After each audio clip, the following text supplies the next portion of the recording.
can't seem to get away from the cards. Sometimes I think I don't have to do a full reading today.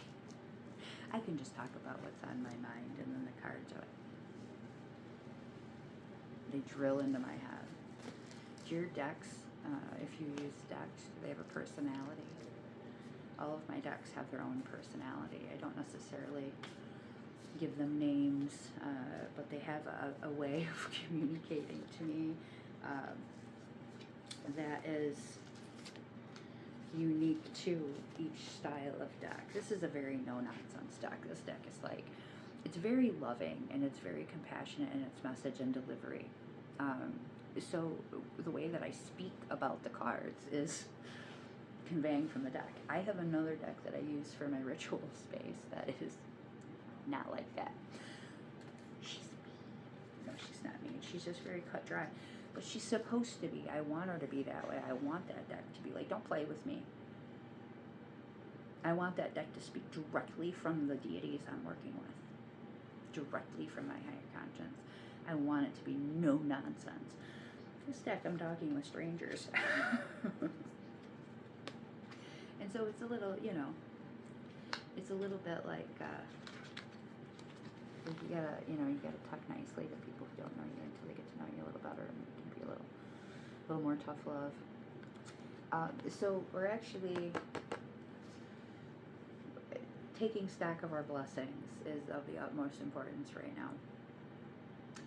You are embarking on a series of new missions, challenges, and goals, and you are planning, and everything is getting ready to launch if you haven't launched already. 2025 is going to be a year of accomplishments. A lot of them. That doesn't mean it goes without struggles. In fact, it's almost like everything that you thought that you were getting started is now becoming more challenging and more difficult. And you're not really fully comprehending what the lesson here is. The lesson here is that if you have these intentions and goals, you have to be willing to be patient and balance your energy throughout the duration of them with the ups and downs. We have to take stock of the things that are important to us, the things that we have been blessed with already. You have already accomplished so much. You already have so many things in front of you. So hold tight to these.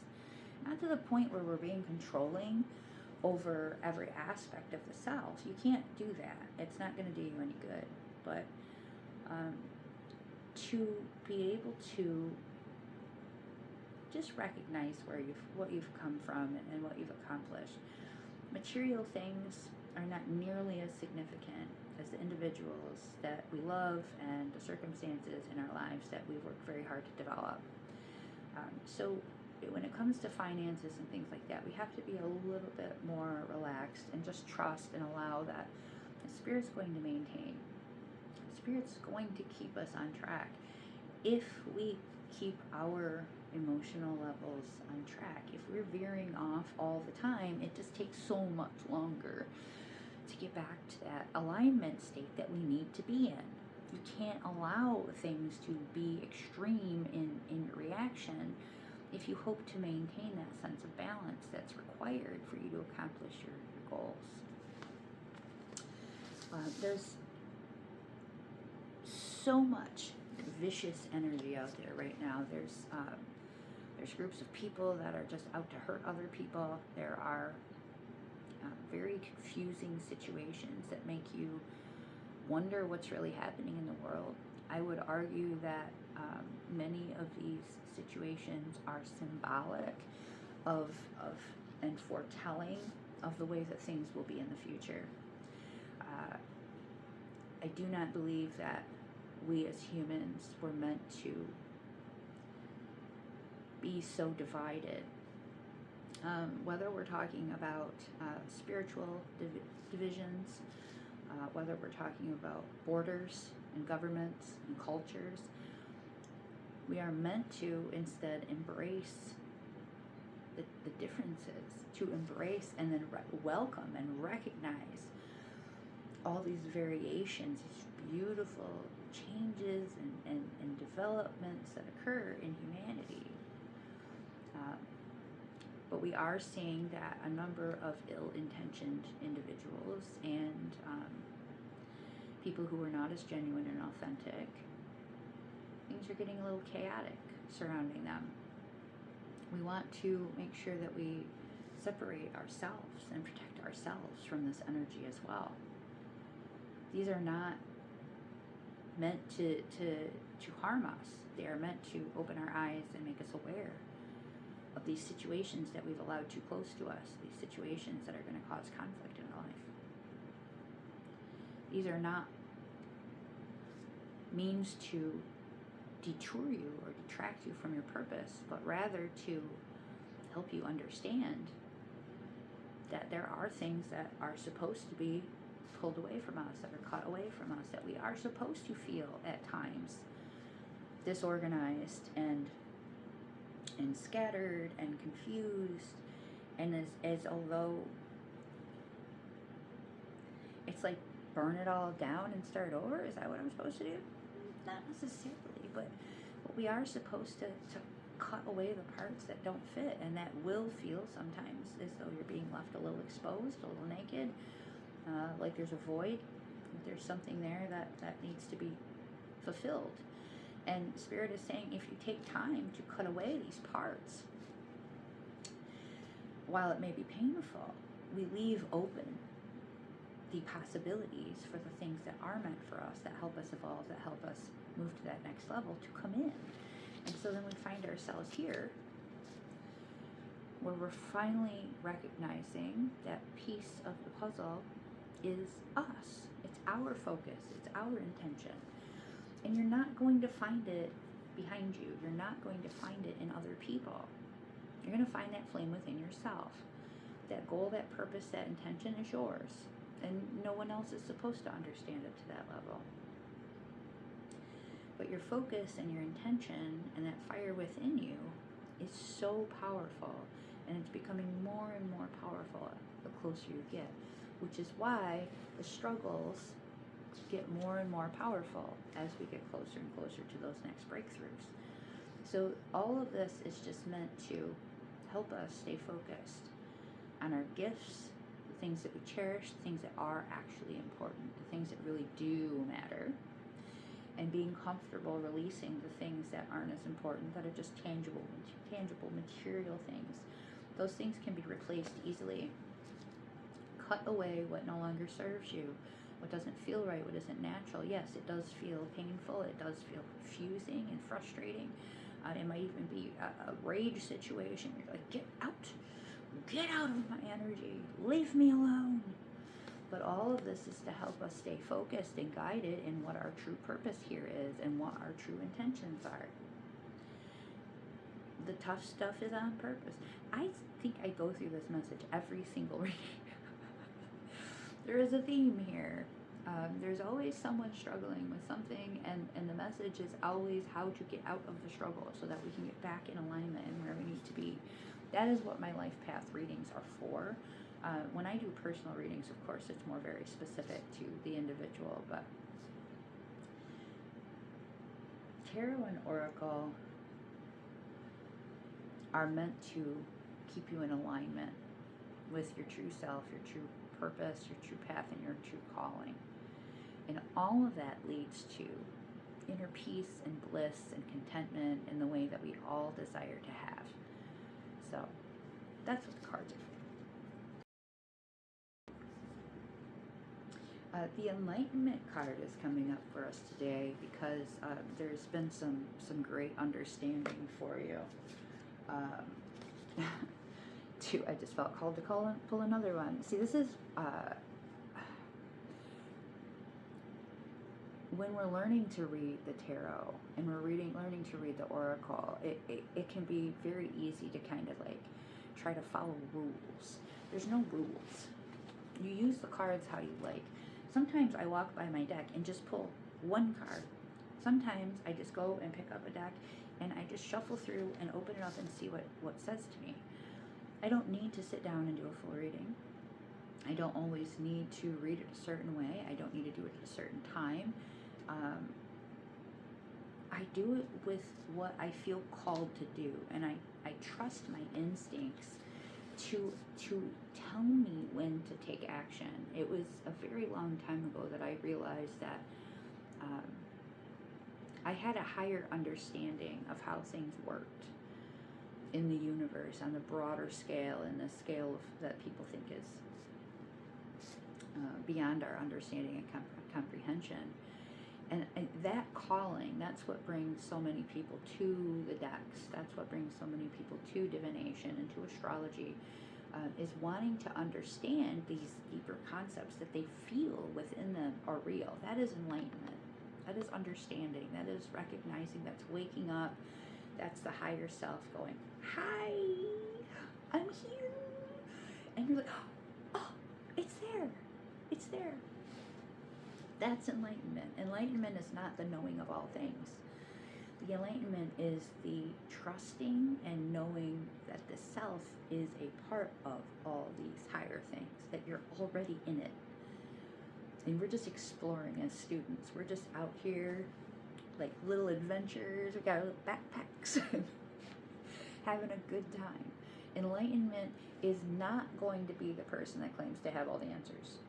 Enlightenment comes from individuals who have experienced enough to know that there is no possible way that they will ever know all the answers.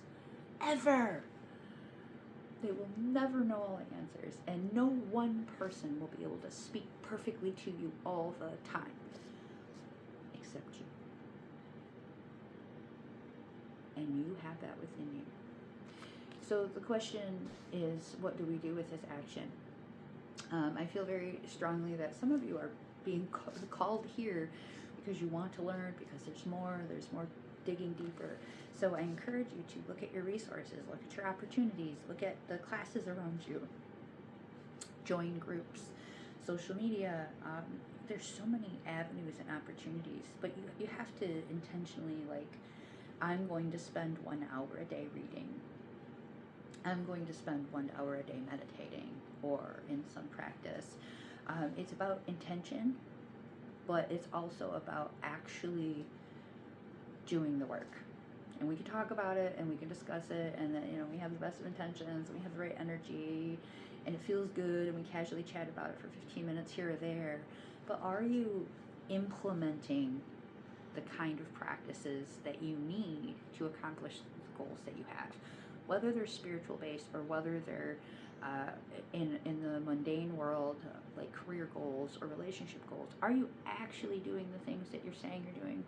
Did you actually sign up for therapy and attend it every 2 weeks so that you can, become more understanding of your traumas and your past experiences and how they affect you today, and learn better coping skills? Or are you just talking about it? Are you telling everybody else to go to therapy? Are you saying that you're very into your spiritual practice, but it's once every 3 weeks that you finally go and dust your altar off? Your altar should be reset at least once a week. At least once a week. I recommend that you go and spend at least 5 minutes in front of an altar every day. Every day. You take those few moments just to tidy up, freshen, check your offerings, make sure there's nothing, because that action is an intentional action. That's an action that changes that energy. It keeps that energy flowing. Do you have goals about health, and you're talking about, your new weight loss or your health goals, but you don't actually get up and go to the gym?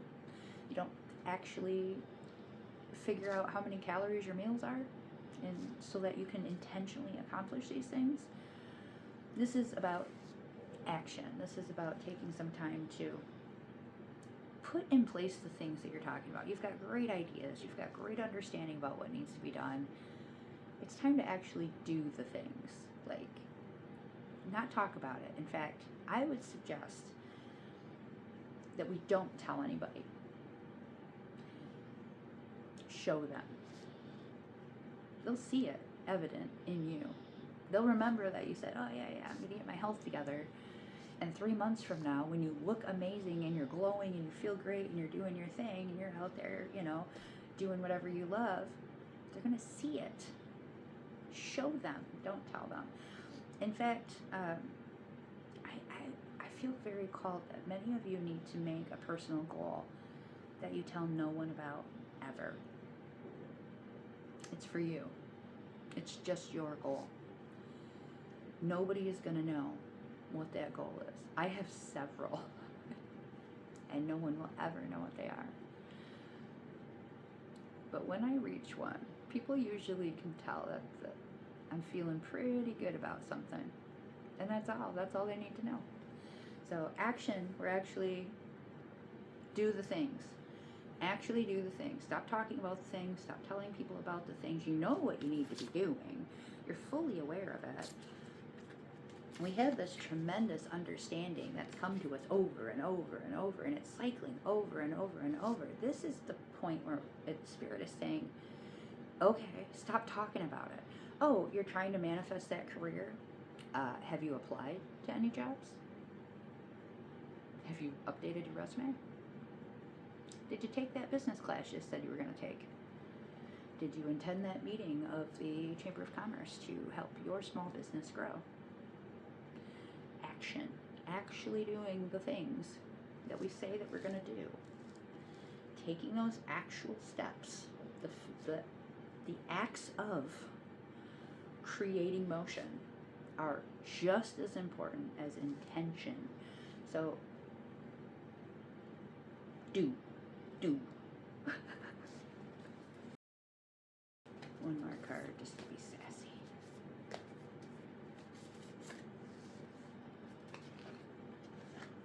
Oh, we love a king.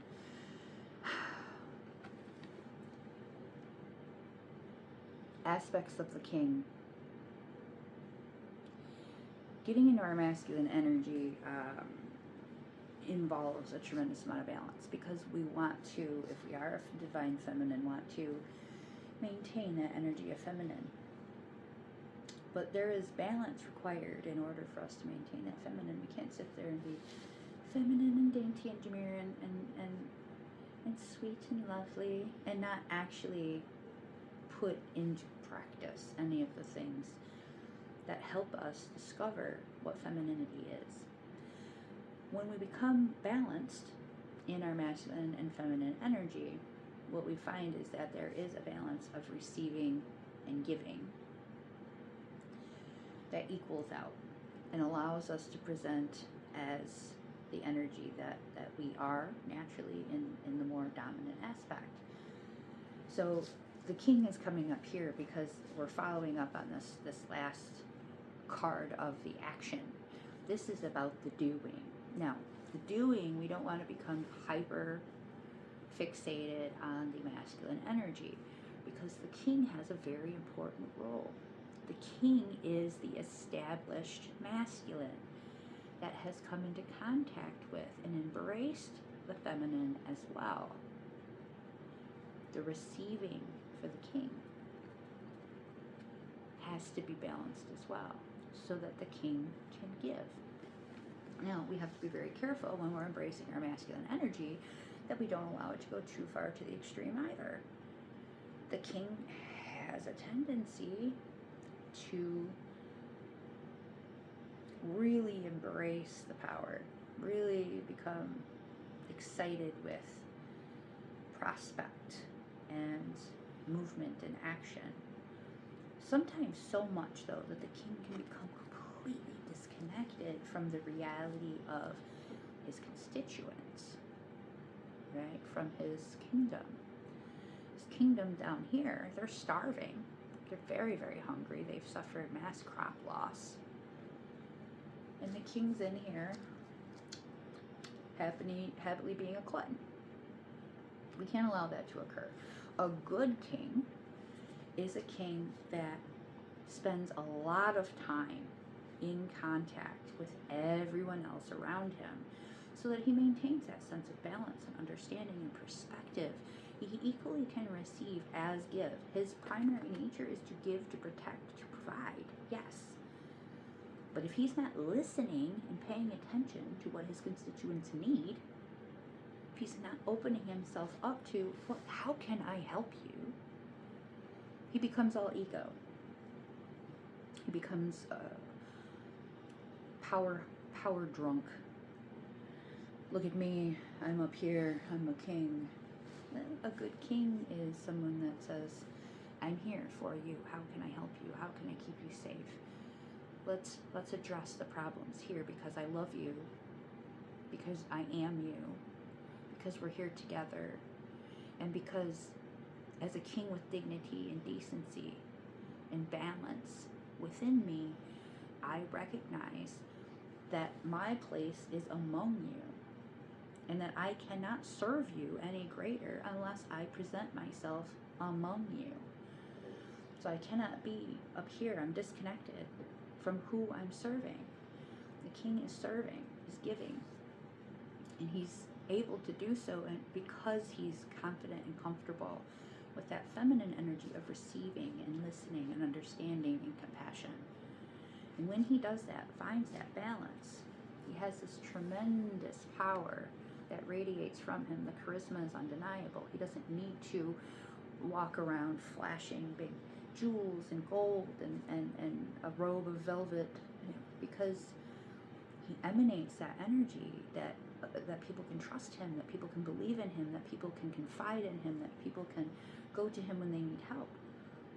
He naturally conveys this energy. So the king is coming up because we want to be very intentional, focused, and provide action, but we don't want to allow it to separate ourselves or to get too much in the ego. We want to remain at that nice balanced state of masculine, feminine energy, giving and receiving, so that we can stay in our natural self, so that we can stay connected to the people around us, our communities, the people that we love, the people that we care about, the people that we want to protect and keep safe, including ourselves, and be able to offer something out to the world in this very valuable, meaningful way. This is not just stuck on one gender. This is about the balance of energy and stepping into a role that suits you, that is befitting to you and your purpose, and claiming what it is that you are here to do, claiming your birthright, per se, of being a divine, spiritual human being here to serve humanity. I hope this message finds you in a wonderful space of clarity and validation and peace and contentment. Blessings be showered upon us all from the Most High. And so it is.